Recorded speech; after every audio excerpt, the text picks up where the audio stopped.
Hey, everybody, what's up? It's your boy, MJ. Welcome to the Black Wine Guy Experience.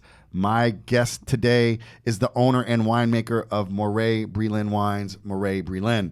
Morét graduated from the University of California at Davis, UC Davis, with a degree in psychology. After moving to Healdsburg in Sonoma, she quickly discovered that she enjoyed wine more than her chosen profession, and Morét has worked at Silver Oak, Costa Brown, Martinelli, and Hall, to name a few. Welcome, Morét. Hello. I'm so glad you're here. Me too. Thanks so much for having me. I knew this was going to be awesome when you first sent me some wines, and you had the rescue wine, and my wife was like, "Oh my God, I love the bottle," but which we'll get into all that later. What are we drinking this afternoon? What'd you bring? Yeah, so these are my inaugural vintage, 2021, two different Pinot Noirs that I make. One is from the Russian River. Well, they're both from the Russian River. One is two vineyards. The other is a single vineyard. Okay. And which one should we open first to taste? I would say the Russian River. Okay, very cool. And while you're doing that, or I'll do that because you're my guest. I like to start at the beginning. So where did you grow up? I'm California born and raised. That's why I have the California poppy on my labels. And I grew up in this small little town called Patterson. So if you're driving along I-5, you blink and you missed the exit. It's very small. I was there when we got a McDonald's. It was huge. Wow. It was like a big thing, right? Oh yeah. There was a line for about 2 weeks. Oh my. Yeah. You could drive to the big city Modesto and go and get McDonald's and then come back and still be quicker than the line was. How so Modesto, so is that considered, so Patterson is part of that Central Valley? Yep. Okay. Yep. Farm town, although my dad commuted to the Bay Area as a commercial plumber, and my mom took care of me and my siblings. She had 3 under 3, if you can imagine that. Whoa. Yeah. Very Catholic of your family. Isn't it? Yeah. I know. Crazy mom. I don't know how she did it. I don't know how my brother and sister and I are all still alive. Yeah, that's because that's just fighting. That's pretty much fair fighting too. Yeah. There's no bully there. There's no demonstrable bully. Like, there's no, like, I had a sister who was 3 years older. So, there was a time when she didn't bully me, but I wouldn't mess with her. Like, sure. You guys are all grown up together. You're like, what? Oh, yeah. How many times we got told to sit on our hands in the car? Bronson's looking at me. Bronson, sit on your hands. Don't look at your sister. That poor woman. Oh, yeah, that whole thing. He's looking at me. Yeah. So what's it like growing up in, like, an ag community? Well, there were a lot of parties in the orchard Really? growing up. Yeah. So that's where we went in high school. It was more so almonds and apricots. We used to be the apricot capital of the world, but now 20 or 30 years later, it is Amazon distribution centers there, Restoration Hardwares, so they replaced all of the orchards with warehouses. What did she say? Pave paradise and put up a parking lot? Yep. You went from the apricot capital of the world to Amazon distribution. Yep. Wow. Yeah. Wow. And so, are you the oldest, or where are you in the order of children in your family? Sure. So I'm actually now I'm one of 8 kids because my parents divorced and my dad remarried. And so in that order, I'm the upper middle. I'm number 4. But growing up, I was the youngest. And then my parents adopted a boy when I was about 5. And so then I was almost the youngest. But I was still old enough at that point to have the youngest mentality, to have the I'm going to get away with everything type situation, hence not liking the word no. Dad's little princess. Yeah. Yeah. Did you do the whole Catceanera thing? I didn't. Really? No, I know. I'm surprised too. Because everything else is lining up with being Mexican I American. know. My parents didn't want to throw us a party, I guess. Wow. But I will tell you that I threw my cat a Catceanera. Yep. Okay. When she was 15. Unpack that for my guests. So, because for our listeners, so there may be some people, because people do listen around the world. So, first of all, tell them what a quinceañera is, and then tell them about this Catceanera. So a quinceañera, quince, 15 in Spanish, and so when a female turns 15, she has a kind of like a coming out party, and so my cat turned 15, and so I threw her a Catceanera, and we had a live Mexican band, a taco bar. She had 3 outfit changes and a 2-tiered wet cat food cake and a puppy piñata. See, and about 45, 50 people came out. I was gonna say, so she just skipped over because she didn't have one. So it's probably it's a little sore for her. But it's like it's a big deal. I didn't know about it until I really moved to California. I'd seen it in movies, but like it's like. And it's coming out. It's like a cotillion or a prom, and like people rent cars and limos, and the guys wear tuxes. They and have a big their white dresses, dress. They have a big dress. Yeah. And like you said, and then it's this party. There's a band. There's like a large mariachi band or whatever, and just it's just, and I would have to assume some of them go over into the night because it's just adult. But you had. And there's outfit changes. So she had 3 outfit changes for her. She did. She had a reception veil, which was like this lace veil that my mom made for her, because unconditional love, as we talked about with moms. And then she had a really pretty gold with lace and a bow dress for the main party. And then her after party dress was a more casual pink striped, simple dress. Just cash. She was great. She was a total trooper. She stayed in my arms the whole time. Was not really. She was very excited about the cat food cake. The 2-tiered wet cat food cake was what got her excited. And didn't have to share. It's not. I was like, and I was like, and there were 50 cats came with their owners. Nope. All humans, 1 cat. So I just this wine. Tell me a little bit about this wine. I don't know, but this is your inaugural vintage. Yep. And is this the 2 vineyard source, or which one? Yes, so this is 2 vineyards. So total I had 8 barrels. So I sourced from the Lakeview Vineyard, and there were 8 barrels total. And then when I blended, I chose 4 to go into the single vineyard. And then I wanted to do a Russian River Valley, and thus I needed to source another vineyard, because otherwise it's just 2 single vineyards. And so I went to my production manager. I make my wine at a custom crush facility in Windsor. And I said, hey, if you know of anyone who has a couple of barrels of Russian River Pinot, I'm looking. He said, we have some. I was like, fantastic. I'll come by and pick up a sample. And then I tried the sample, and it was absolutely delicious and mixed very well with my Lakeview. It's really lovely because the way that Grand Cru made it, they made it with more whole cluster and less new oak. And mine was the opposite, more new oak and less whole cluster. So I think it's a really nice balance between the two. And then a big difference as well between my single vineyard. So, I wish you could see the color. Very dark, dense color.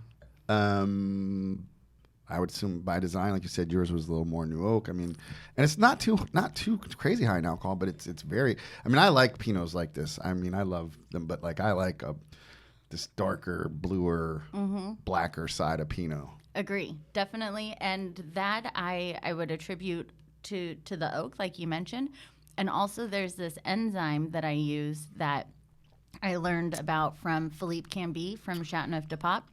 And this enzyme really helps with more extraction during the fermentation process. When you see the fruit after it's been drained out of the tank, that fruit is done. It's exhausted. It gave everything. It's kind of mushy. Yeah. We're like, oh, well, that enzyme really works. I love it. So growing up, was your family into wine? No, actually, which is pretty interesting because now being in the wine industry, everyone talks about having wine at Thanksgiving, and what did you guys have? And my answer is fruit punch. That's what I saw everywhere, and so it was just not really a thing. And then when I started working at Silver Oak, a lot of us are older. My grandma, true Catholic as well, has 26 grandkids. So, reflect on that. It was always very busy around the holidays. And so I started, at that point, we're all a little bit older, and I think that's when they started to be okay introducing alcohol to the family and showing it as an okay thing to be having. So I started working at Silver Oak, and I would bring over a bottle, and they were $70, $100 when I was working there. And my grandma had those very tiny little glass options or red Solo cups. And so I'm like, all right. Pounding Silver Oak out of red Solo cups. Out of red Solo cups. Like, all right, here you go, Uncle. Cheers. Wait, and Uncle's like, put some more in there. Yeah. Uncle wants the full 12 ounces. Yeah. The cup can hold. Right. No, Uncle Robert, don't do that. It's a little bit, 5 ounces for sharing. All right, so you growing up, and then you, which I think is so interesting, is that you went to UC Davis, which is, most people know it as a wine school. I mean, sure, it's a wine school, but you studied psychology. So why did you choose Davis? And then why did you choose psychology as a major? Yeah. So psychology was my cousin. He went when he was 18. He joined the military, and he did a couple of tours in Iraq. And when he came back, there was definitely some PTSD, and I wanted to get involved in trying to figure out how to help those types of people who had that trauma. So that's why I chose psychology. And then just as doors opened and things changed, I became the teen center director for the city of Davis. And then from was this there, while you were still an undergrad? Yeah. And so I was pretty young being that, but I was also the right age for being a big kid. Right. I think I've worked in nonprofit, and I think that, it's not about me, but it's so funny because we have this in common. I worked for a nonprofit that people were older. They were all boomers, and I was the youngest one, and I'm like 48, and I was like, we need to hire someone who's 20-something. She's like, why? I'm like, because I don't know the kids. Like, I don't listen to them. I'm not trying to listen to their music. Sure. I don't know the TV shows. Like, I don't have that relatedness. Yeah. And I think that, and in the nonprofit sector, there's certain places where people, you can get a grant. People get their money every year. They make it their $500,000, they're $1 million, and they have their budget. And then they're just, for me, catching a check, because I don't know if you're not connecting with the people, you're not going to help them. Yeah. So I was going to ask you about that. So you're Mexican American. What kind of was the population around Davis? Same? Was it a high Latino population? Not that I saw, Okay. quite honestly. Definitely a lot more Asians over in Davis or Caucasian. Not too much as far as Mexicans or blacks. But suffering the same issues as people typically associate with black and brown people, would you say? Mm-hmm. Yeah. And it was such a small community. It's kind of unique in that there's about 10 miles on every side to the next town. So it's kind of its own little bubble. And the closest, would be Sacramento and Sac State, but that was still 20 miles away. And so it was like its own little bubble. I really liked it. It was a very sweet town, but I came to Sonoma County for greener views and cooler weather. I was tired of the 100+ degree summer days. Oh yeah. Because when we watch TV here on the East Coast, they're not showing the Central Valley. They're just showing coast. They're showing L.A. or San Francisco. Maybe a show in I don't know if there was ever a show in San Diego, but you're not getting that high desert and that flat brown. hills in the background type views. No, it's very much more the romanticness of the ocean and the vines and the big city life in San Francisco or LA. They don't even do shows like Sacramento. Nope, nothing to see here. Keep moving. Just state capital, keep it moving. Yep, that's all you got. So you said you were director of this youth center, right? Mm-hmm. Okay, and after you graduated, you continued doing work in the nonprofit sector. Yeah, so I was with the city of Davis for the teen center, and then moved to Sonoma County, and then that's where I joined the teen center for the Boys and Girls Club, and that was so. Then being in Sonoma County on my weekends, and having those vineyards and those wonderful wineries in my backyard, I became a tourist in my own town and started going wine tasting every weekend, really just drank the juice and found that I was very interested in wine, and my palate was starting to evolve, and I was able to pull out red fruits as opposed to just wine. And so, wine. Yeah. It's made from Tastes like wine. grapes. Yep. Tastes like Pinot Noir grapes. Yeah. This is alcohol. Yeah. And so then that's when I started to look into working for a winery, and that's when I started at Silver Oak. All right. So let's delve into the nonprofit, the Boys and Girls, because you said I read somewhere, and I think it was in our warm up or where, but you're working with kids. So what were some of your biggest challenges? Working with teens. Sure. There are teens. I think that sums it up, but to expand. And that's all I'm going to say about that. So at the city of Davis, the kids that went there wanted to go there. With the Boys and Girls Club, it was more of an after-school program where they had to go until their parents got off work, able to pick them up.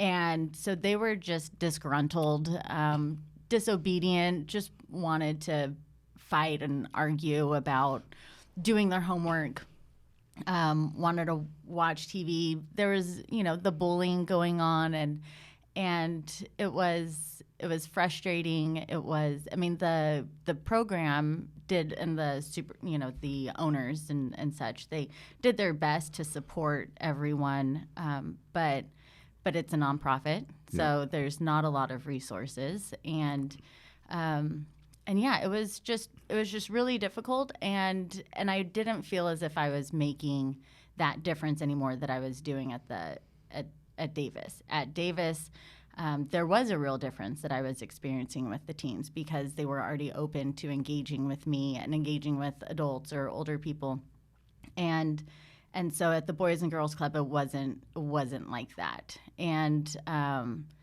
so then more resources changed, and so that position was also starting to change, and it was starting to move me into more of the elementary sphere of kids, and so doing some stuff and splitting my time as opposed to full time with teens, which I love a full conversation or a real conversation as opposed to what you have to have with 4-year-olds. No, that makes sense. And so because the position was changing too, and I was finding this enjoyment in wine and having it in my backyard and so close, it just was this natural transition to move into wine.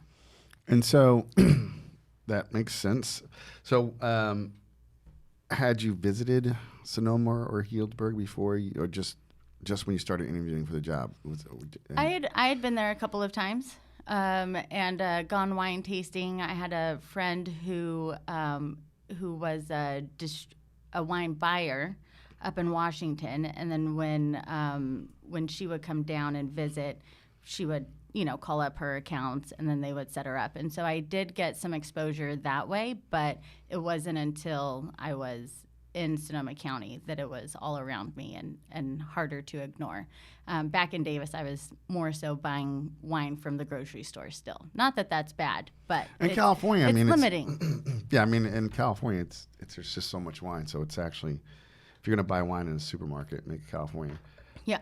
I had someone else from Sonoma on 2 weeks ago, and it was like, just don't buy gas station wine.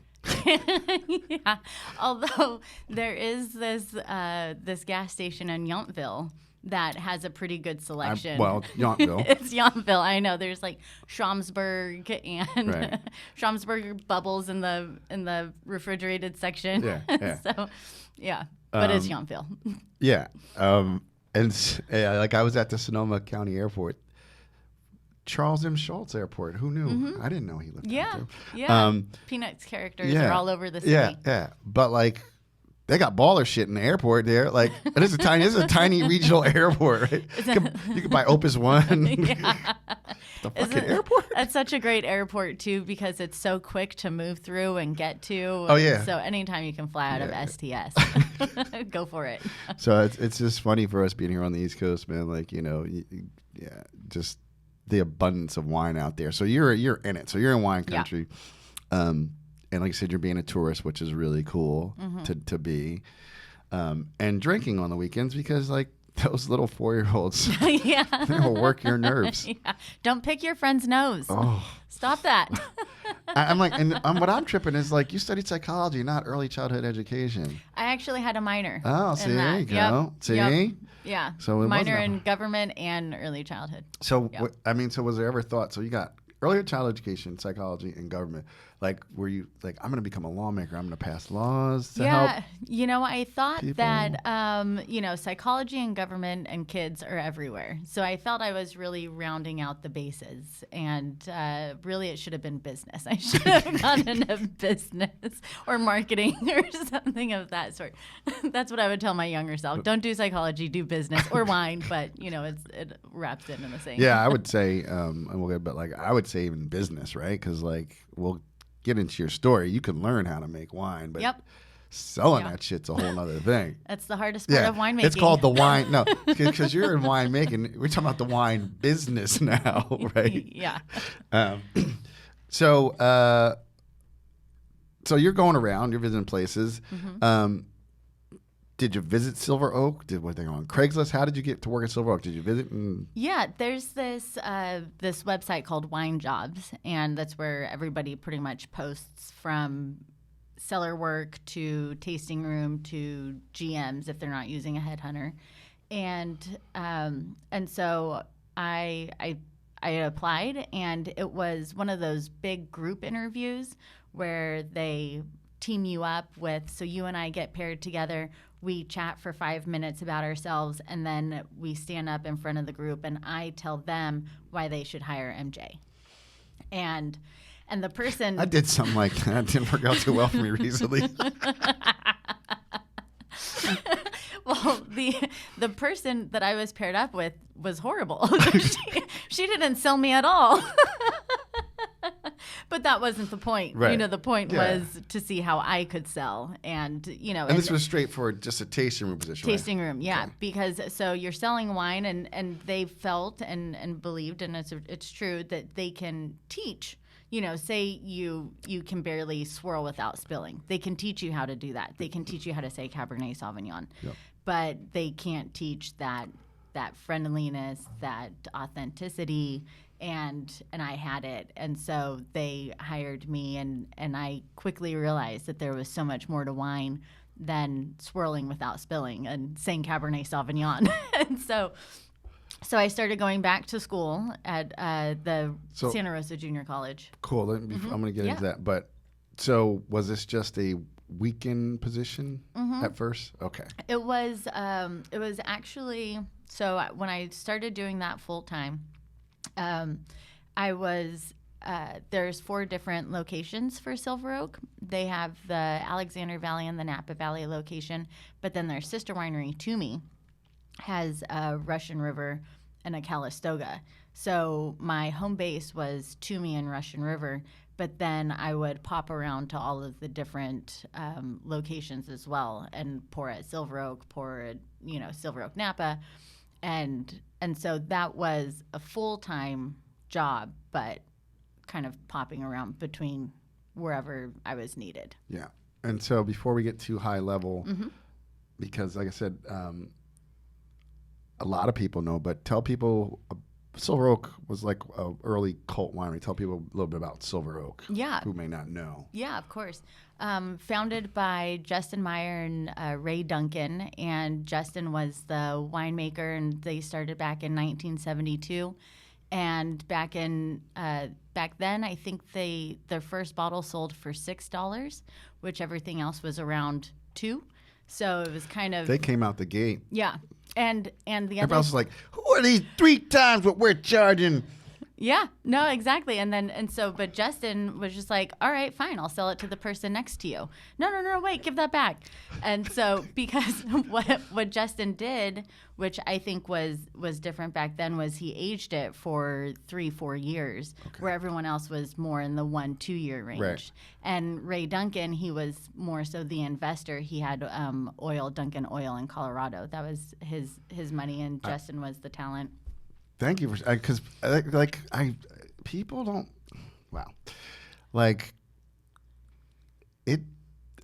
it's a money thing with wine. Oh dear, you don't even know. No, I know. My listeners don't know. Yeah. People Sure, are out here of course. screaming like, "Oh, wine is." I'm like, why is wine so expensive? Or like, why is it so hard to break into? Because it's a money issue, man. It is. It really is. It's if you're not buying a good like a barrel or grapes, you're paying a fee or a licensing and everything with the states. They're all different. If I was interested in law, I would go to DC and free the grapes. It's just ridiculous. I know. I have a law degree. I've thought about it. Do it. I thought about Do it for me. I've thought about it because fortunately there's some people who won't ship me samples because New Jersey is 3-tier. Other people are Sure. like, fuck it. I am journalism, so I should be able to get samples, but it's a mess. It is. I mean, if you're over 21, why can't you get wine? Yeah. I want to buy this wine. It's not available in this state. Mm-hmm. There's not even enough for it to come to this state. Yeah.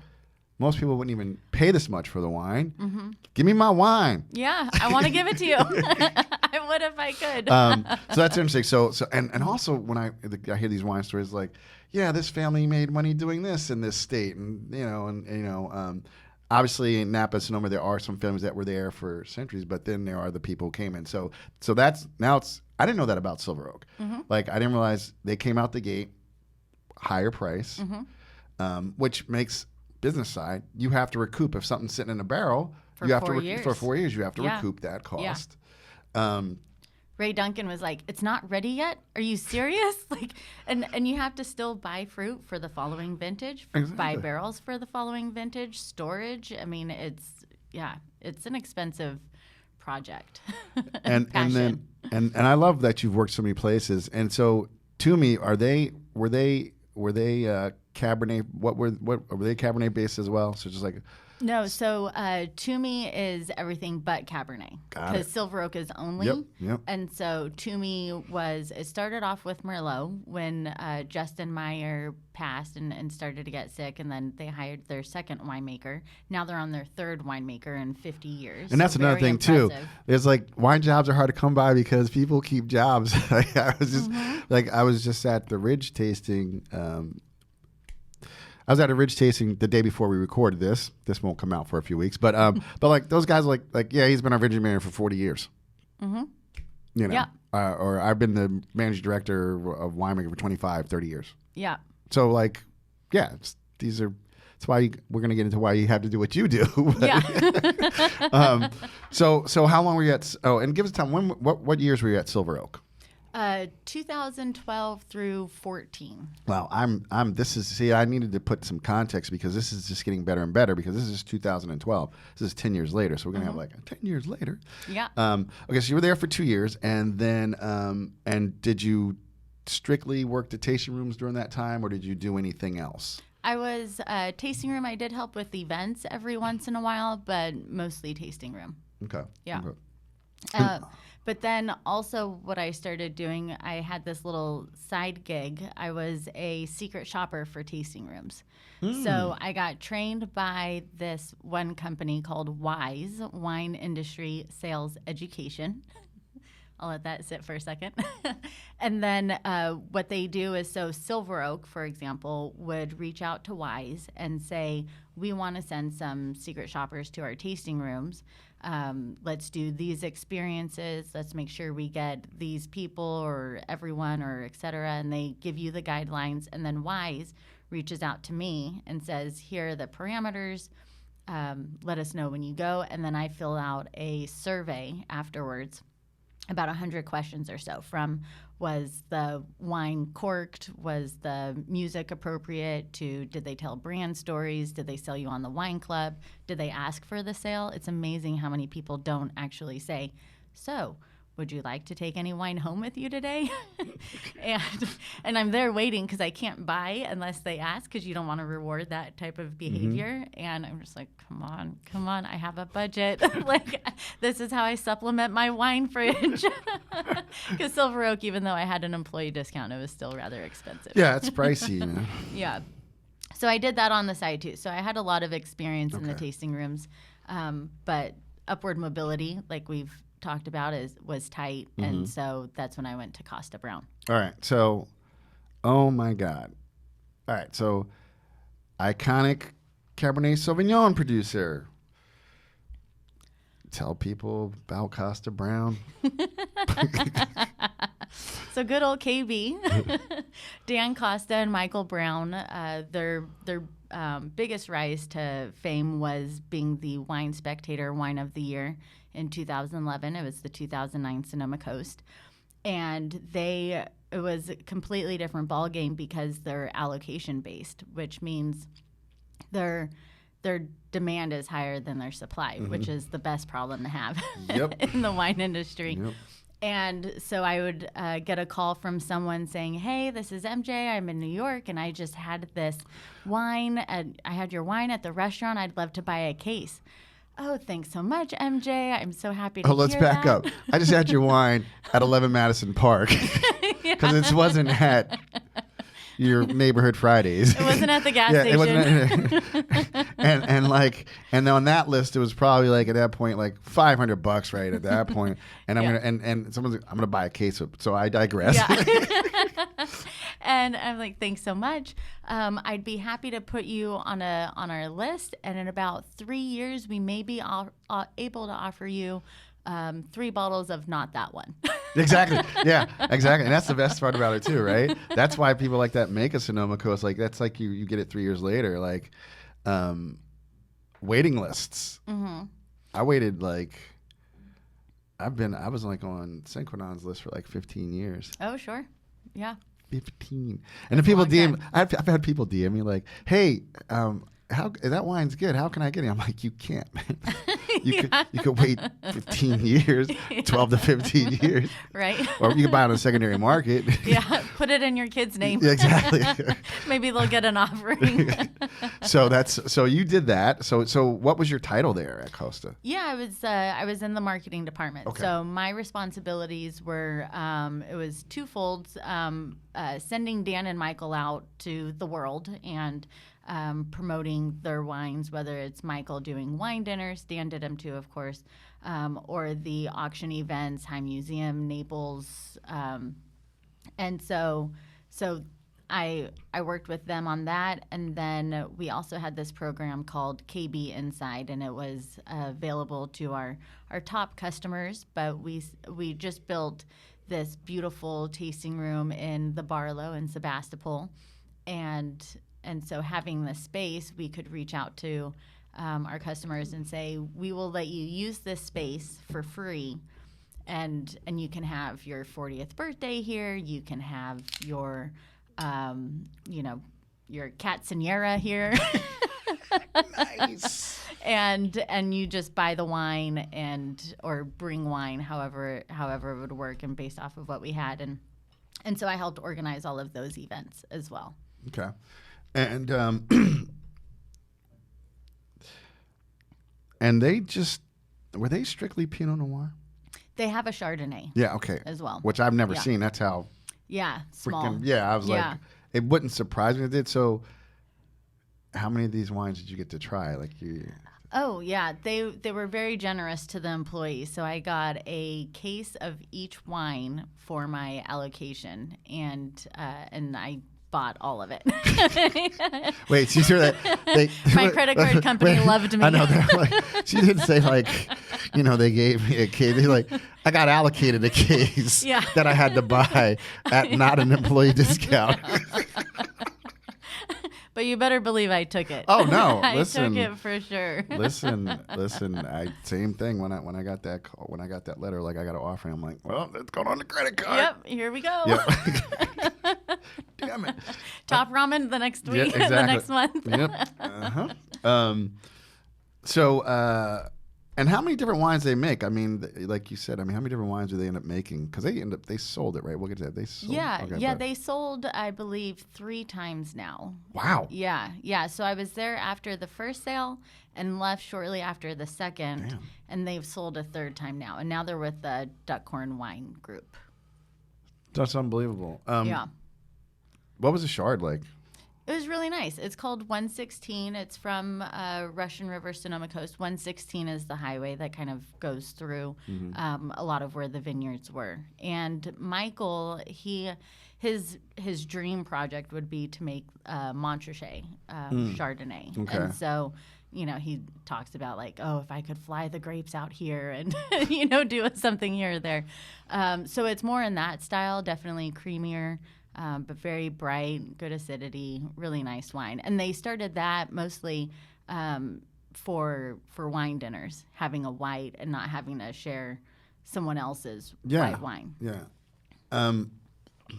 What do you think was your biggest takeaway? What did you learn there? Did you learn anything about winemaking there at all? I mean, yeah, actually. So one thing that was actually like my first exposure to the production world. So at Silver Oak, being with a larger company, everybody had a hat that was clearly defined with your responsibilities in your area. Where at Costa Brown, everybody wore different hats because we were a team of about 13, 15 or so. And so I had a lot more experience or exposure and interaction with production. So I would turn off my computer and then I would walk through the breezeway and go over to production. And I joked that I was the annoying little sister, which I've had lots of experience as.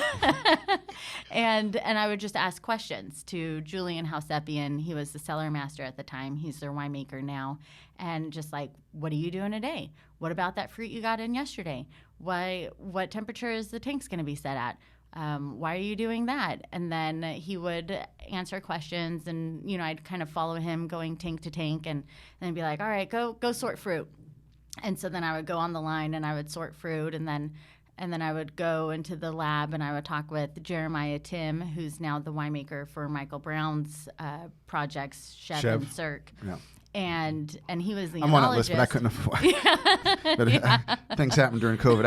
I couldn't pick up. I was like, damn it. We were just pouring at the Healdsburg Crush event, which benefits the Boys and Girls Club, and Chev was just right come next full to circle. us. Yeah, now here we go. I know. I'm like, I remember setting up for this event as an employee, and now I'm pouring. And Chev and Cirque were right next to us. Sarah and another employee were there, Sarah Brown, and so chatted with them and got to taste it. It's very nice wine. He's still got it.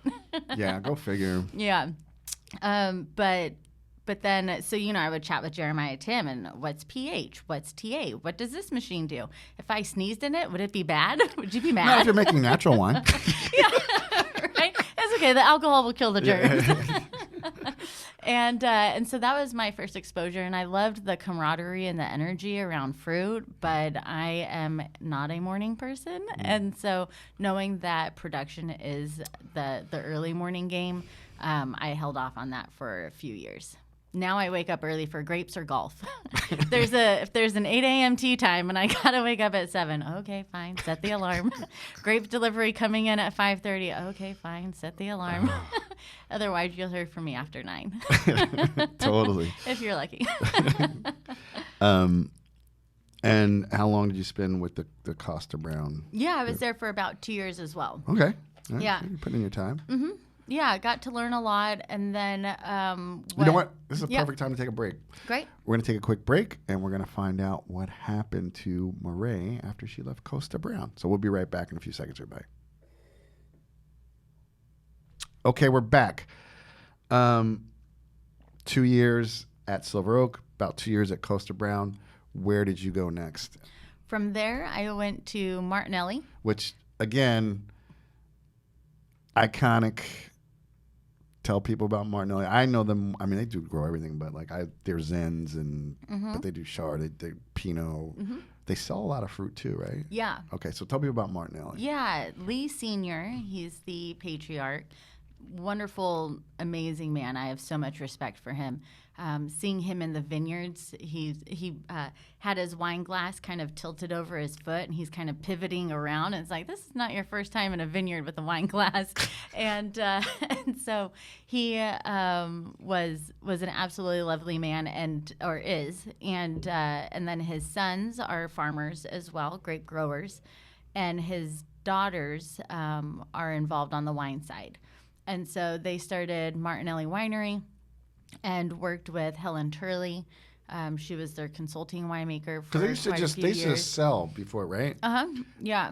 Is this the same Martinelli's those apples? It's not. Okay. Yeah. But that also is in Sonoma. And there were people that would come into the tasting room expecting where's the apple cider? Something non-alcoholic, and we're like, all we got is alcohol. 15.5. Right. So sorry. So yes. Helen. So they were selling fruit. Then they consulted with Helen Turley, who's just Google her, guys. Yeah. That's all we can say. Yeah, because I have to get to Moret's story. yeah, amazing winemaker, and to say the least. And so I started working there, and I was running events in their hospitality program. So David Hale, who was the CEO and GM for Costa Brown, after they sold the second time, which he helped with that transaction, he went to Martinelli, became their GM, and then he reached out to me and said, "Hey, we could use you here." And so I went over there, and then David left shortly after to pursue Domaine Della, his wine brand, full time. I'm happy to give a shout out to it. It's beautiful Pinot Noir.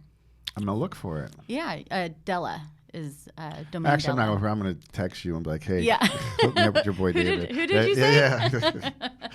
Tell him you got to hook MJ up. Yeah. So that's what I'm going to do. Absolutely. I'm not going to lie. He's fantastic. Wonderful guy, amazing winemaker as well. And so he left to pursue Domaine Della.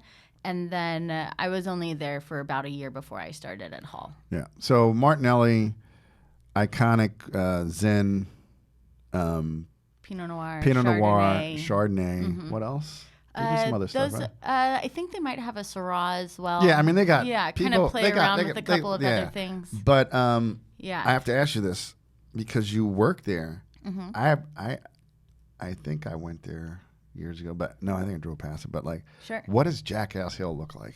Oh my gosh, that is great to associate with Martinelli. Jackass Hill Zen. It is really steep. It's a 60-degree slope, and Lee Sr., who's over 80, won't let his sons farm it because he says it's too dangerous. Yeah, I'm told, and you probably can confirm or deny it, but you can't even if you tried to plant a vineyard like today, the California wouldn't let you plant it. Oh no, it's so dangerous. Yeah, it's dangerous. They're concerned about erosion and just that. And how did they farm it? I mean, obviously when they first started, it was a jackass and a plow, a horse, yeah. Jackass. Yeah. Well, the name came from only a jackass would plant on that on that hill. What are you, a jackass? You're gonna kill yourself making wine. I know, exactly. I think someone did die on that. No, actually. I believe it. I think a tractor tipped. Yeah, I've heard that because they have those crazy 70-degree things in places in Germany, and they're like, people die doing art. Like you got to be really careful. Mm-hmm. Which is why Lee Sr. won't let his sons do it. Yeah, and they're like, Dad, we're grown more men than you. Yeah, we could do it. No, you're not ready. Okay. Yeah. And so then you went to another. I mean, damn, it's like big name. Yeah. You went to Hall. I did. Tell people about Hall. Oh man, that was the time. That was fantastic. So I started actually as the PR manager, who's fantastic. Her name's Lisa Covey. She was on maternity leave, so I filled in for her. And then at the time, Craig and Catherine Hall, they wrote a book called A Perfect Score. Just detailing the wine, their wineries, and getting a 100-point score from Robert Parker. Catherine Hall, didn't she work in film or something? She was the U.S. ambassador to Austria. Okay, that's not film. It's not quite. Not quite. But that was her. And Craig and Catherine, they're Dallas natives. Well, Catherine was born in California, but they live in Dallas now. And Craig has a Hall Group and is involved in hotels and financing hotels. People, you don't like the money. The money in wine is crazy. Yeah. It is. That's what they say, right? It takes a large fortune to make a small one. Yeah, in the wine industry. So now you're like a PR person. Yeah. So I was doing PR, and the Halls, they wrote their book, A Perfect Score, and they wanted it to be a New York Times bestseller, which we did. We got it on the list. It was number 11. I say it was so good, it got number 1 twice. And Catherine and I, we traveled the country promoting the book. So nice. We went to Hawaii and Florida and Amazon and Google and Boston, Dallas, just all over the country doing wine events, dinners. And so Catherine and I obviously got to know each other really well. And at the time the project was ending, her assistant was leaving. And so it was a natural transition for me to move in as her assistant. So I became Catherine's assistant for the remainder of my time at Hall. Which was absolutely fantastic to have that, to have her as a mentor, to be a fly on the wall with her and everything that she was involved in, and just to kind of be in her life, which was really remarkable. Whether it was her philanthropy or her dedication to the winery, to her children. She's a mom first and foremost. As we've talked about, that unconditional love for moms. My mom's my number one fan. And so that time with Catherine was very valuable. She's a Democrat, so we hosted quite a few different fundraisers for Governor Newsom, for Pete Buttigieg. Actually, do you remember the Pete Buttigieg and the dinner in the wine cave? Oh, that was that Hall where us. They like. That was us. Where they call Yeah, where it's like on the debate stage, and Warren was complaining about Pete taking money from millionaires, and he's like, "I'm the only non-millionaire on this stage." Exactly. And she's like, "Next question, please." Yeah, I was like, he's the only one with any taste in wine, that's for sure. Yeah, there's a picture that circulated in the press where I'm in the background and I look bored as fuck. But and I probably was, but I was also thinking in my head, like, okay, so we have the valet cars that are coming around the corner, and it's not a celebration for you. You're like I'm Secret Service got something in your ear. You're like, what's this? What's going on with that? Yeah, no. Right? I know. I'm in heels. I'm hurting. I'm like, when is this dinner gonna end? Yeah. So just a great experience and exposure with Catherine. Truly appreciated my time there. And then in 2020, when the world had to pivot, we went to virtual social media for our engagement and for finding people to try our wine. And so what Lisa did was she went out and found some amazing talent, A, B, C list talent, but we had everyone. We had gold medalist winners. We had screenwriters, people who wrote for like Seinfeld or Curb Your Enthusiasm. We had and then we had like Tina Fey and the cast of Schitt's Creek, Catherine O'Hara multiple times. They're still doing it. They just had Kevin from The Office, Brian Baumgartner, I think. And so that I became the producer for those shows, and so we gave ourselves a lot of grace because we weren't producers. That wasn't really like our expertise, but we tried to never make the same mistake twice. And so that was some really fun exposure. And then that's where I met Adam Lee. He was a guest on one of our shows when we were talking about the Santa Lucia Highlands, and from there that was my next stopping point. Okay, Adam, we'll get to you. We want to know more about Tina Fey. So how did the outreach?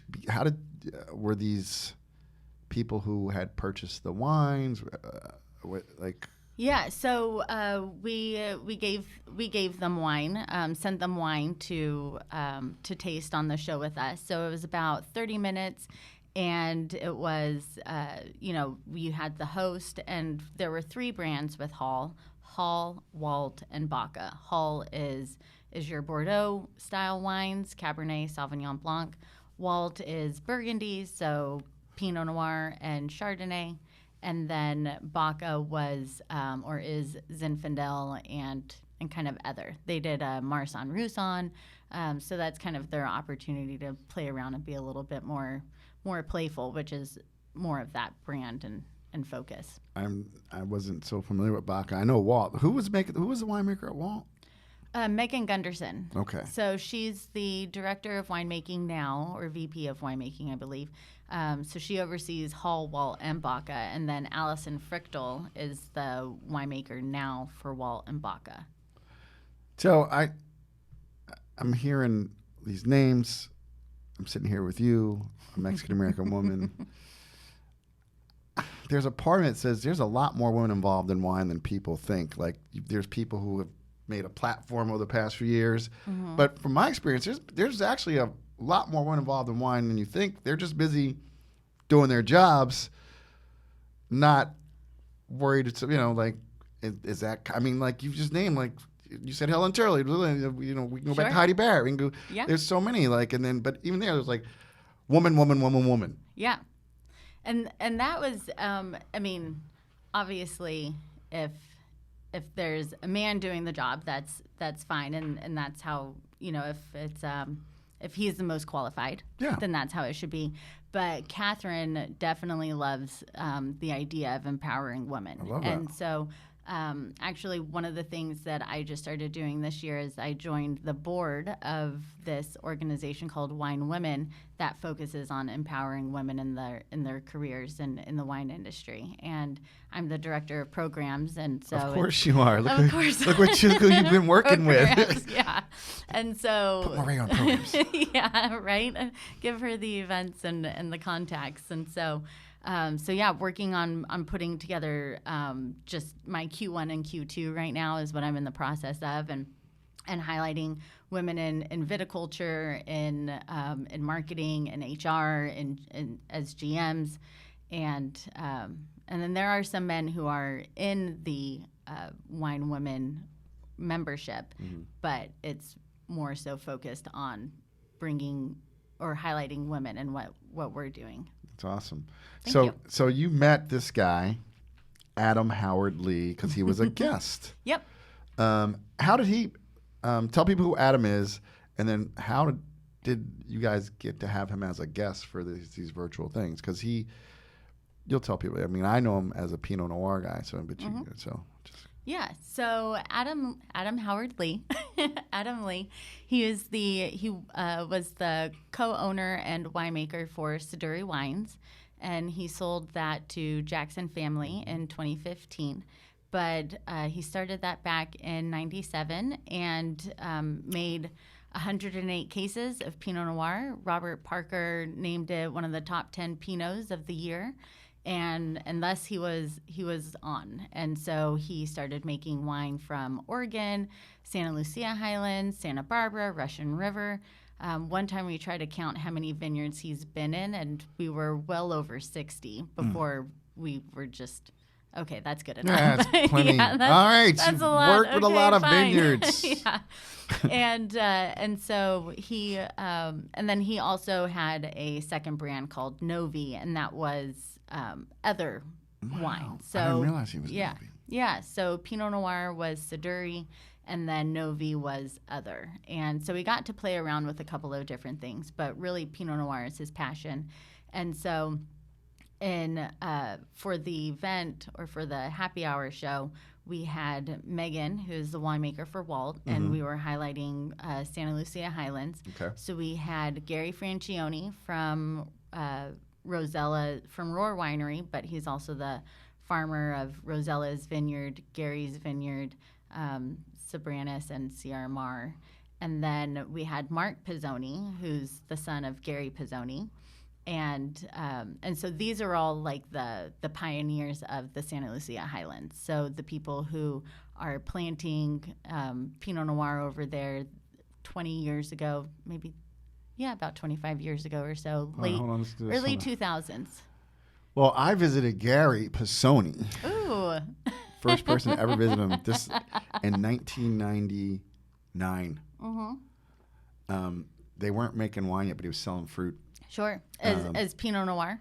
Yeah. Yeah, because he used to have Cabernet. Yeah. But then they realized Yeah, that no, it was Pinot Noir. Yeah. And then I got to get him on the podcast, the crazy story. Supposedly it's DRC, but yeah. It's a great story. It was just some cuttings in his pants. Exactly. He said, and I'm there, and I'm at to see DRC. And this is my family's future. So I hopped the fence, cut some bow, and shoved it down my pants and got on a plane. Yeah.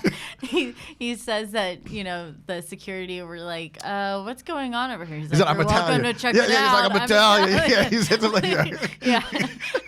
And if you see a picture of Gary Pizzoni, you just know that he said that. He matches the personality. Yeah. No, he has a letter that's framed from the DRC saying, hey, you need to stop telling that those are cuttings. And so people will be like, oh, where's it from? And he just points to the picture on the wall, and it's just like, that's all. Yeah. That's all I have to say about that. That's all I have to say about that. Indeed. But yeah, so I know he was there early, and then so you got these guys together and you did this event with your winemaker. Mm-hmm. Okay. Yeah. So we did this happy hour on Facebook. It was, highlighting a Walt, a Clarice, a Roar, and a Pizzoni. And so I was a producer for these shows. And so I would research the guests and create content and work with the team on creating what we were going to talk about, because you can't talk about, the same things that you're going to say with an Olympic gold medalist runner as Tina Fey, as, reality housewife. Who'd you have, TV. Allison Felix? Who was your Olympic runner? I'm just curious. I used to run. I'll have to look that up for you. He was back in 2008. I think he won in 2008. Okay. Yeah. Cool. We asked him, we're like, where's your bling? Let's see the bling. Like, come on, give us the medals. He was like, okay, here you go. We're like, I'd be wearing that every day. Walking around like there's people who finished the marathon in 8 hours. Like, I completed the marathon. They wear it to work the next day. Dude, it took you 8 hours. Right. Took you 8 hours. These are Olympic medals. He's like, got to beg them to bring it out. Yeah. And so creating the content, I researched Adam. I knew of him from Siduri. I had been in the tasting room, purchased some wine, and then I heard about or read about Clarice Wine Company, which is what he started after selling Siduri, and he sources from Gary's Vineyard and Rosella's Vineyard. Knowing those vineyards from Costa Brown, I signed up. I loved the format and kind of the benefits that he was creating, and I knew he was a great winemaker, and so I signed up.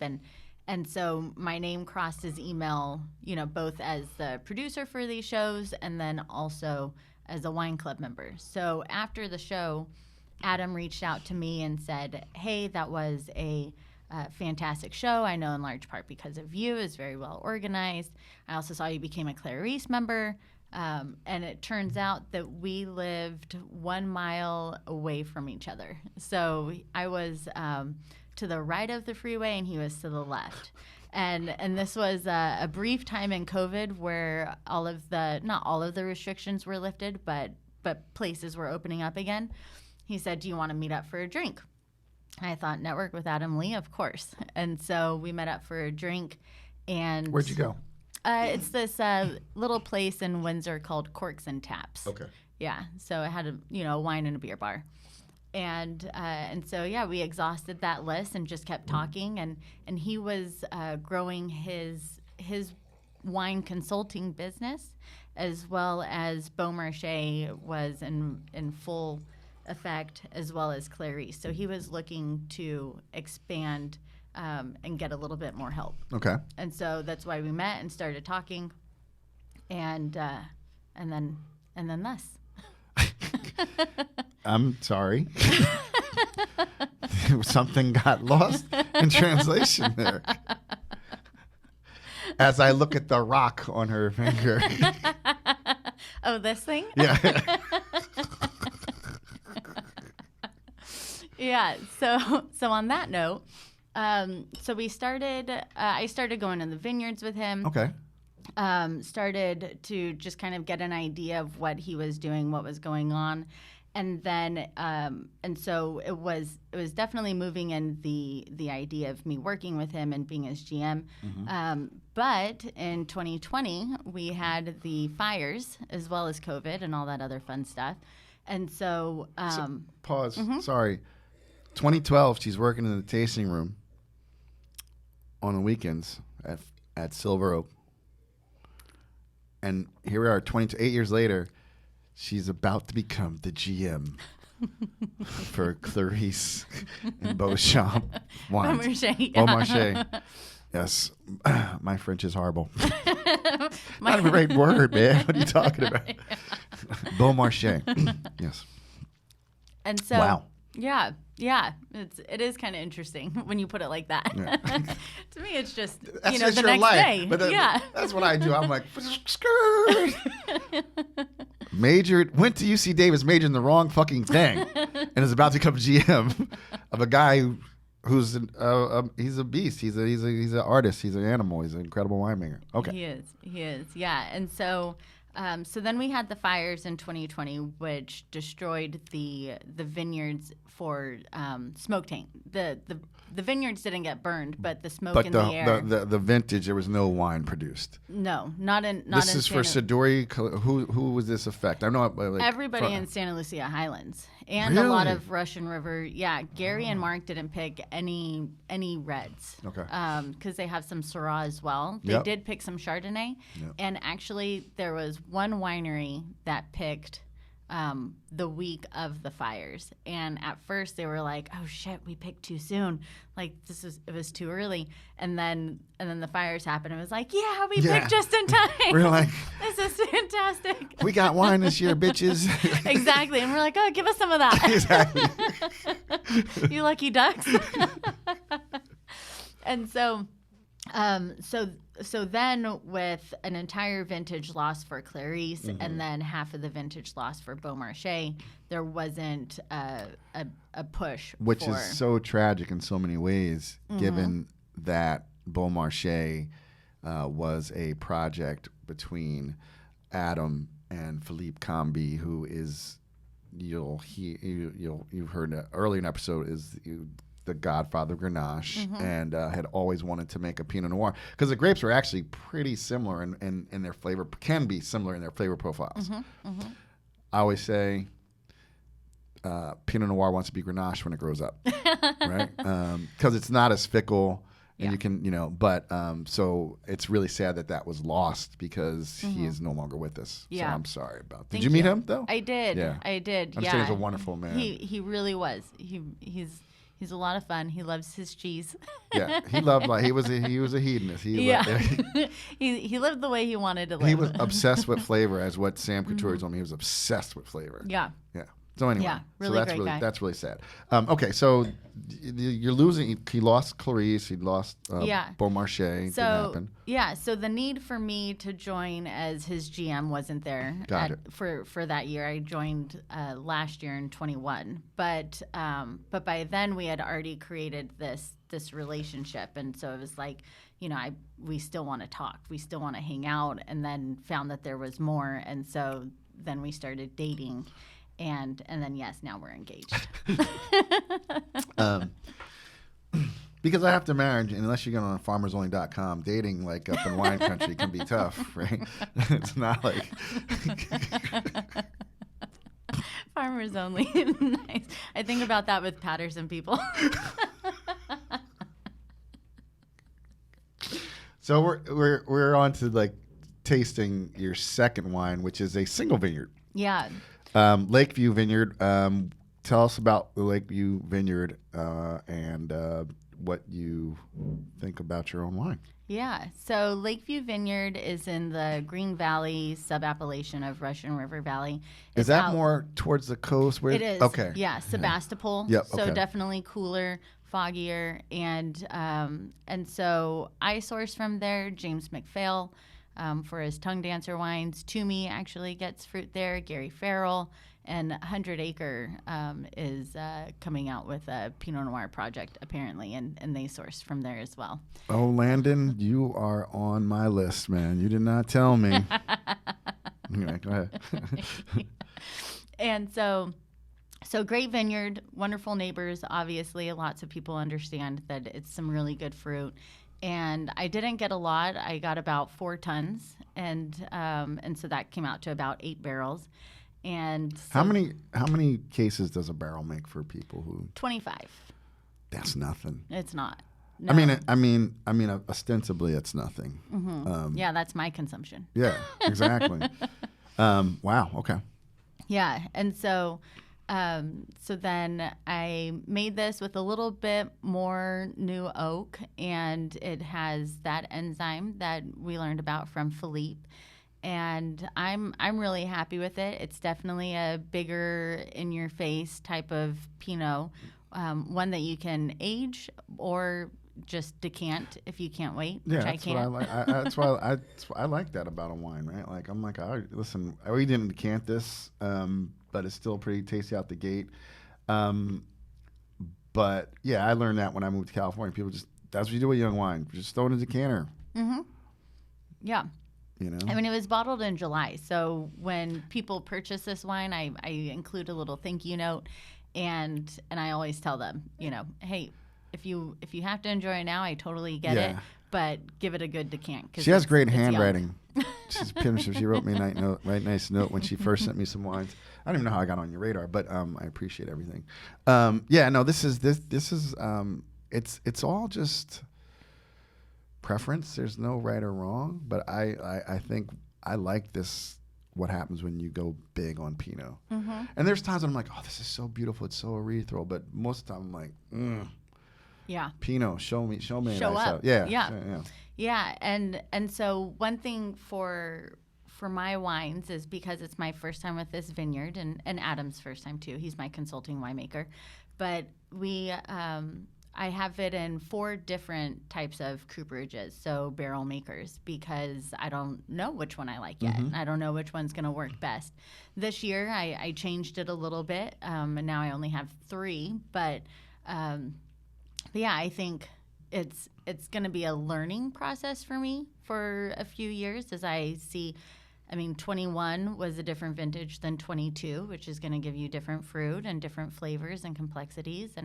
And so really it's just important to keep tasting. And what I'm trying to do is make a wine that I want to drink. And I'm not going to chase a critic or a trend because if I don't sell this wine, I have to drink it.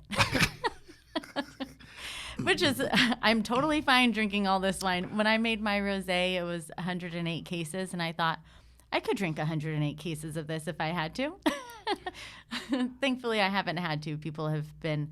That was a rosé of Pinot Noir, correct? Yeah. 100%. Yeah, you sent me that. It was delicious. Thank you. So, I think I stepped over something here.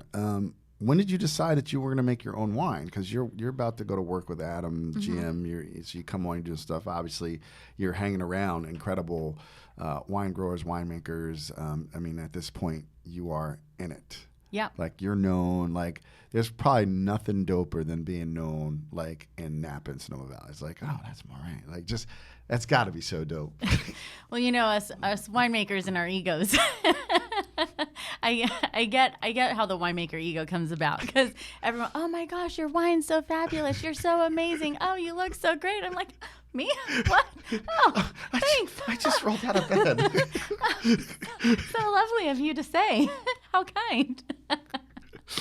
But yeah, I mean, because I was doing everything with Adam, I mean, we're a small team. It's him and I, and we have a couple of vendors that help us out with, shipping our wine or people to do our website and stuff. But for the most part, it's just us. And so when we have to check vineyards and because we're a small team and we consult for about half a dozen others, and our vineyards are all over California, I need to be able to do what he could be doing. And because if he's going down to Santa Barbara to check out some vineyards, I have to be able to go to the tanks and taste them and make sure that things are going well.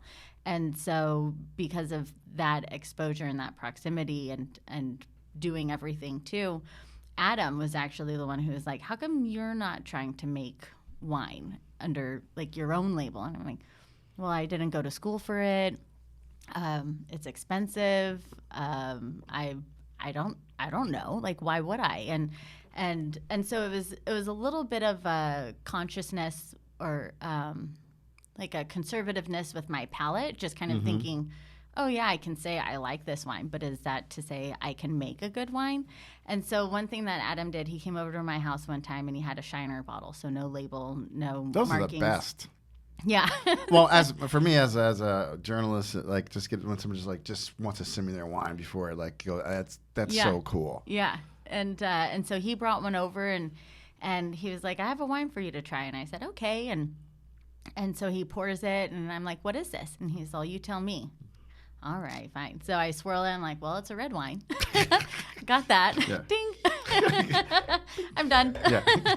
And then he was like, okay, what varietal does it smell like? And so I was all, it smells like a Cabernet. And he's like, from where? Paso, Russian River, or Dry Creek. I'm like, no, it smells like Napa. And so by the time I got done, I said that it was a young hillside Napa Valley fruit, but it was different. It tasted more floral, a little bit more finesse. And so I was like, but it's not like a Napa wine. It's made by someone else. And Hall had actually sold a couple of tons to Rohr Winery, which is a Pinot Noir maker. Look at you. Of their Sacrochet fruit from Rutherford, which is it's a mountainside vineyard that I actually would run around on my lunch break because it was Catherine's property at you that literally winery. run for exercise. Literally ran around it with my dog on my lunch breaks, and so I'm like, oh well, that was pretty cool. I guessed it, I knew. And then a couple of days later, he comes over with another Shiner, and he asked me to do it again, and that one I got too. It was a Russian River Zinfandel, and Rohr had gotten some fruit from Carlisle Winery, Mike Officer, one of Adam's best friends, and so that gave me more confidence, and then I was like, okay, I'm not doing that anymore. I'm 2 for 2, and I'm ending at 1,000, and so that's what got me thinking. And then I said, well, what would we do, and how would we do it? And so having Adam's advice and input and his expertise has been invaluable.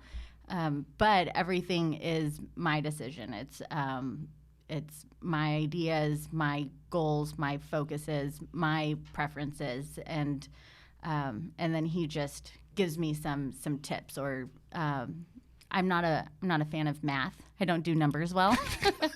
Show me some typos or a comma out of place, and eagle eyes on that. But now I'll head down. Or I'll, hand him my paper and say, can you check my math on my additions? And he'll be like, looks great. Or why are you doing this? And why are you adding this acid? Or and I'm like, well, because it's, it's the rosé and we're doing this and we're going to be, and we talk it through, and then he'll, give some tips, or we'll chat about it and make adjustments if necessary, which is really great. But I mean, he also makes me do everything myself. There's no, honey, can you, Right. honey, can you order my barrels for me? Like, no, you have to get them in. And so he knows, like, okay, it's March. It's about time to start ordering your barrels. Get on it. And I'm like, oh, okay, well, let's see. How much am I going to be making and what can we do? And then, making those decisions. So, what was your first release? The rosé. Okay. Was my first release, and that was because it was going to be featured at the World of Pinot Noir. Okay. We were going to be doing a luncheon focusing on Clarice and Beaumarchais, and my rosé was the welcome wine, the reception wine. And that was shared with us at the end of the year, and so it was a scramble for bottles, labels, screw caps, all this stuff, because I wasn't planning on bottling it until the new year. But then when you have to add sulfur, you have the bottle shock. So I needed to get it in bottle much quicker. And that was actually one of the things that led to the design of the rosé. I originally wanted white screw caps, tops, but they weren't in stock. And so I went with green because it's the complementary color to pink on the color wheel. And yes, now it is. I know that because there's a famous black sorority that calls her pink and green. And I tried to figure out why that was. And it was like, it's the color wheel. That's a random fact. I love it. and that's because I was like, is she an AKA? When her name is Morét, she's brown. Yeah. Yeah. No, it was supply chain. It was supply chain, and now that's a big part of my marketing, being a pink and green kind of focus, and I like it, and it's pretty. Listen, I'm gonna hook you up. You need to get hooked up with it's like the oldest black sorority called Alpha Chi Alpha, and their colors are pink and green. I love it. They would be all over that. Well, that's great because I'm making a lot more rosé this year. Yeah. Exactly. So. Any of you AKs out there listening, we're going to make this happen. Yeah, hit me up. I only want 10 points. No, because I saw it. It was very striking. That's amazing. Yeah. Thank you. Yeah. And then, so you said it was kind of went faster than you thought it would. So you already had the ATF stuff handled. So you were ready to go. You're just waiting to for like the colas and things of that sort, or whatever it takes to to be approved to sell wine. I'm sure there's a process. No, I was not ready. Okay, yeah. But thankfully everything did get finished in time, and so. I was able to release it and bottle in December and release it in March. And so this year I'll probably release the 22s in January. I'm out of the 21s now. I have like 5 cases left, but it's reserved for her. She's like, I went down from 108. I sold 103. I'm going to drink these last 5 cases. I can do that math. Yeah, for me and Mom. And how was it received at the World of Pinot? That's gonna be scary. Yeah, no, absolutely. I mean, of all places, too. I mean, it was appropriate for Adam to get me into that, because I mean, Adam and his contacts and then also what he's making with Clarice and Beaumarchais. It was an absolutely fabulous lunch because it was really a lunch of comparisons, between vineyards, vintages, and what we have with Clarice and Beaumarchais is really cool and exciting. And then you throw in my wines, and so you have Russian River, Santa Lucia Highlands, Santa Rita Hills, and all 3 different winemaking techniques. And that's what's so fun about Pinot Noir is they're all different, but it's all Pinot. And so it's not about, you have to like the Clarice. It's you can find one that fits your palate and what kind of style you like. Don't worry, we got it. We have it for you. Gotcha. And if you don't like any of these 3, then you probably don't like Pinot. Yeah. So the Pinot, the Rosé Pinot Noir was your first release. Mm-hmm. And then you have a wine, Stray Dogs. Stray Dogs, yeah. Yeah, so that one, the idea is, so Adam and I, we blend Clarice, Beaumarchais, Morét Brealynn, and then we have some clients as well that we help them blend. And we take those barrels that didn't make the final blend for whatever reason, a variety of reasons. And then we make a purposeful blend from there.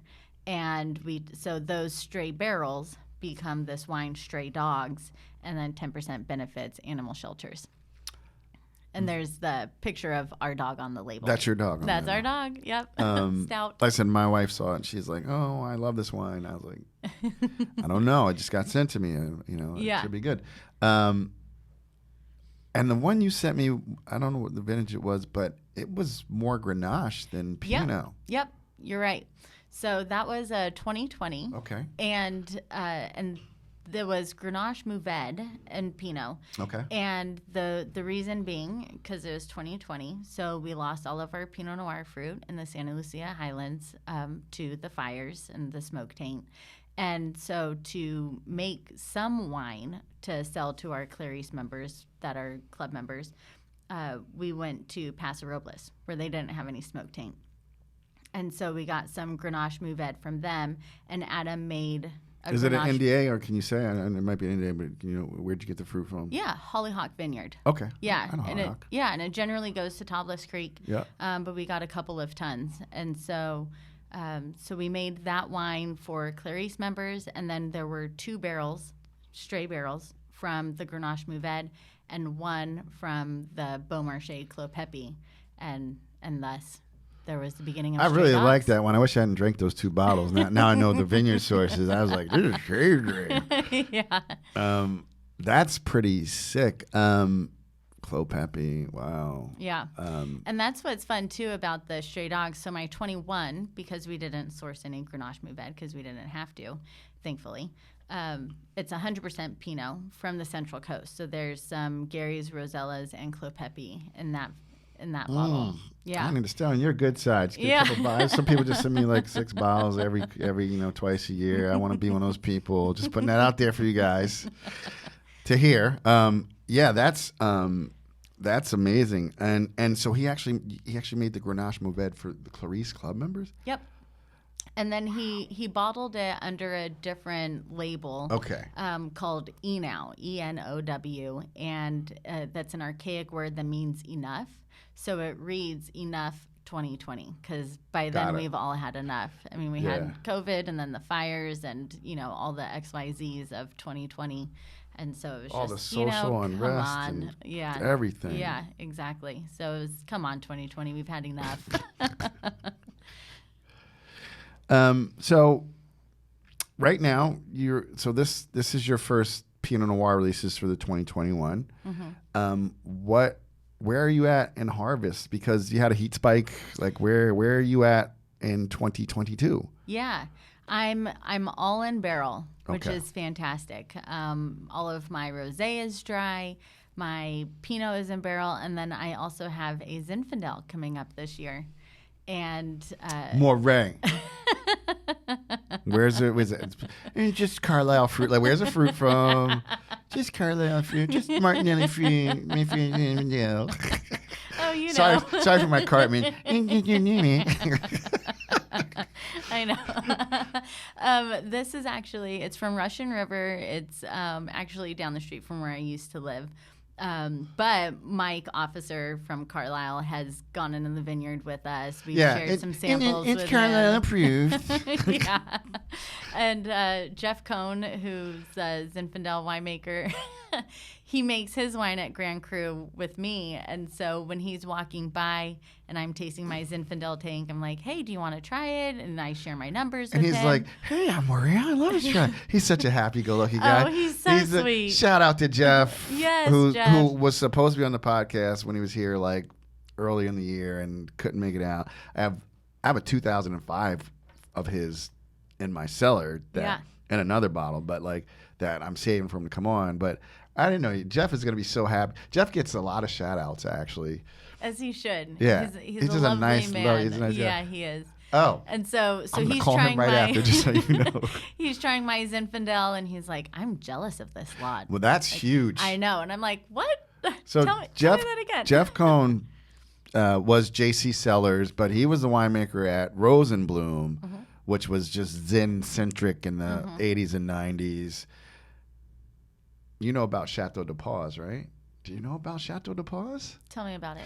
Oh, you need to talk to Jeff. But Dr. Rosenblum, he was a veterinarian. So he used to make like a Rhone blend called Chateau de Paws. And part of the proceeds went to animal rescue. Fantastic.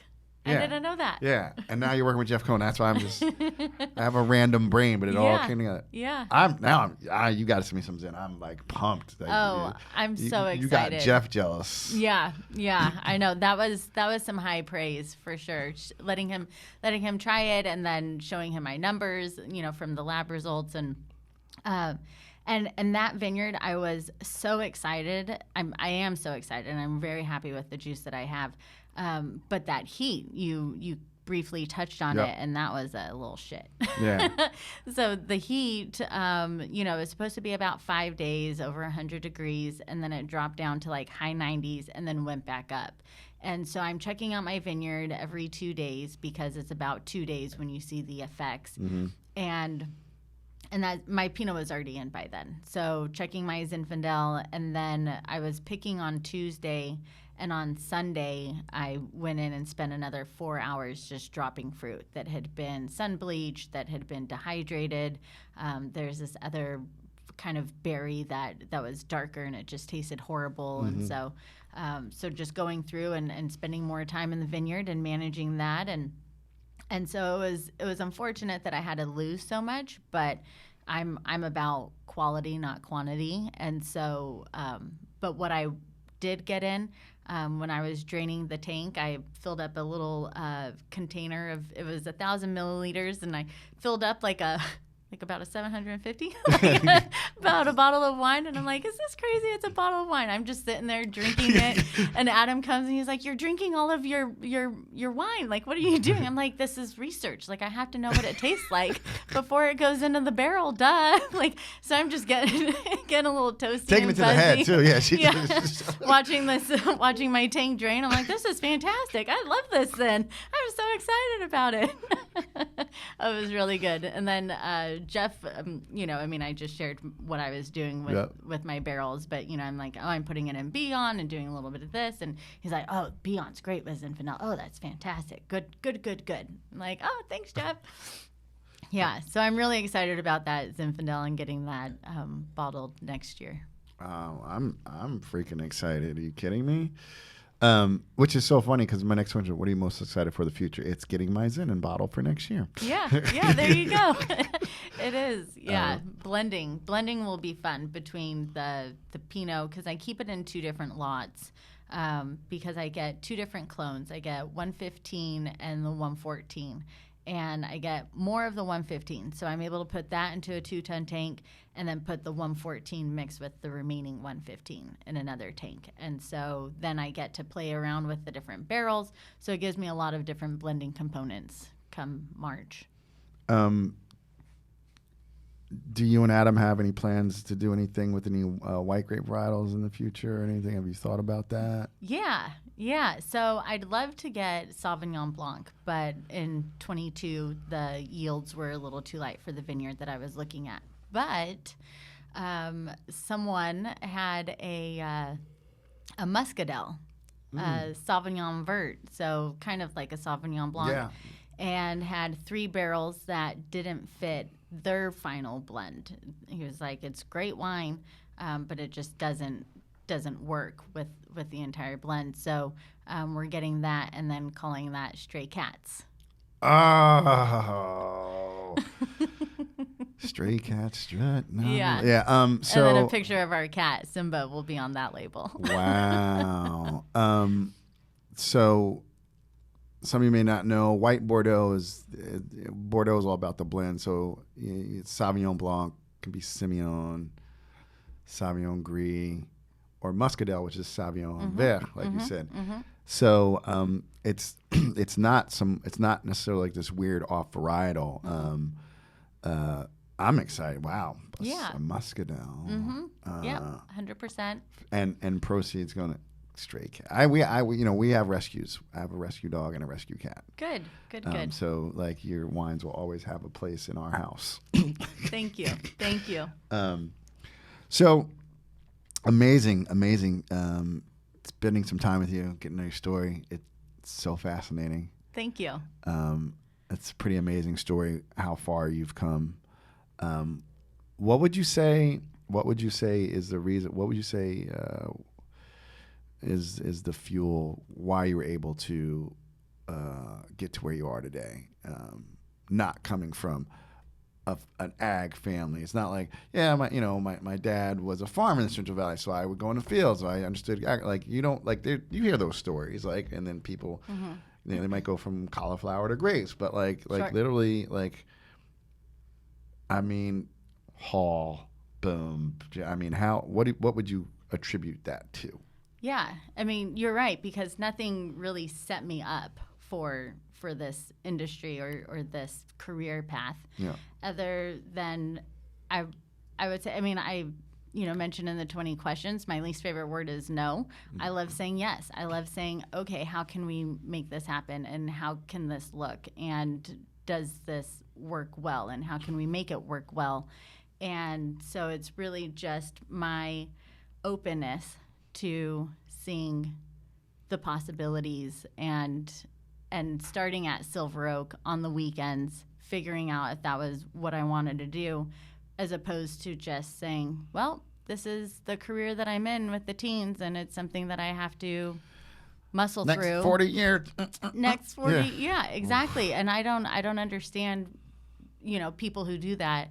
I don't mind pivoting, and I don't mind seeing what could happen next. I'm very much of like a go with the flow kind of person, and so if it doesn't work out, okay, well, what's next step? How do we pick ourselves up and go to the next space? Because I mean, sometimes it might not work out. I mean, there were Martinelli is a wonderful winery, but I was only there for a year. It just didn't work out. But you take that experience and you move forward and see where you go to next. So I love saying yes, and I love seeing what could happen, and so Muscadel happens. That's Stray a t-shirt. Cats happens. Muscadel happens. Muscadel happens. Yes. What the muscadel is going on here? Wow. Muscadel. The ideas are going. I like it. Oh my God. Wow. Thank you so much. It was my pleasure. Very, very just thoughtful, and hope you guys got a lot out of it. I did. This is amazing. Morét, thank you so much for being here. Tell people where they can find you, how they can be a part of what you're doing. Of course, yeah. So best way to find my wine is online on my website, moretbrealynwines.com. You can, of course, follow me on Instagram, Morét Brealynn Wines, or Morét Brealynn, and that's spelled MoretBrealynn. And for all you listeners out there, don't forget to check out the show notes for each episode. That's where you're going to find the info on the wine we drank in this episode. Links to her website, her social media handles will be there, and some other cool things we discussed. We're gonna throw Adam a bone. We'll put some stuff in there. But okay, fine. Yeah, you okay with that? And until the next time, cheers to the Mavericks, the philosophers, the deep drinkers, and all you wine drinkers. It's your boy MJ. Peace. Cheers.